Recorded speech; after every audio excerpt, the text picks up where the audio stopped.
If you give someone COVID, could it land you in court? Well, here to talk about COVID and lawsuits is Wake University Law School professor Jonathan Cardi.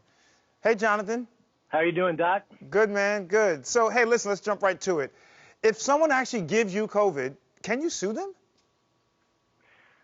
Absolutely. If someone unreasonably, and that's pretty key here, if someone unreasonably exposes you to COVID and thereby gives you COVID, they have violated your legal rights. Absolutely. And when you say unreasonable, what does that mean? That the acting person has to either know or should have known that they have COVID. And that means, do they have any symptoms? These days, everybody knows what the symptoms of COVID are. If you know that you have some of those symptoms and then you act unreasonably, and what does unreasonably mean? Do you go around folks without a mask? Are you within the prescribed social distancing measures? That might be deemed by a jury to be unreasonable conduct. And here's what's even further on that point. If there's a law in your jurisdiction that says you have to wear a mask in public, or if you have to be socially distanced, and you have violated that law, then a jury doesn't even have any freedom to hold that you didn't act unreasonably. Per se, as a matter of law, you acted unreasonably in that case. So there's real potential for liability here. And so when you look at these kind of situations, what kind of case history would be used in a situation like this?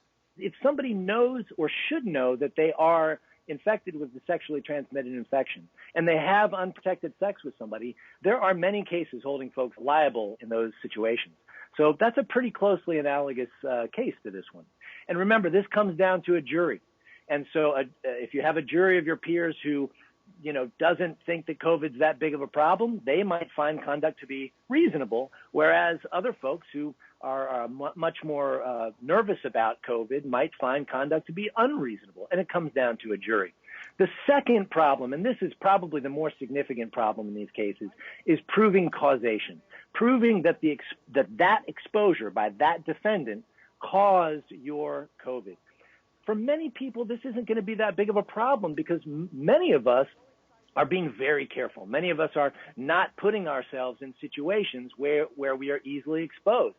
But for some of us who aren't wearing masks very frequently and are not observing social distancing rules, it might be hard for us to prove which of our many exposures led to the illness. So causation is going to be an issue here. But if someone were to sue and they were to win, what kind of, money could someone win? What kind of settlement or judgment could they get? Of course, that depends on how bad the illness that the plaintiff suffers.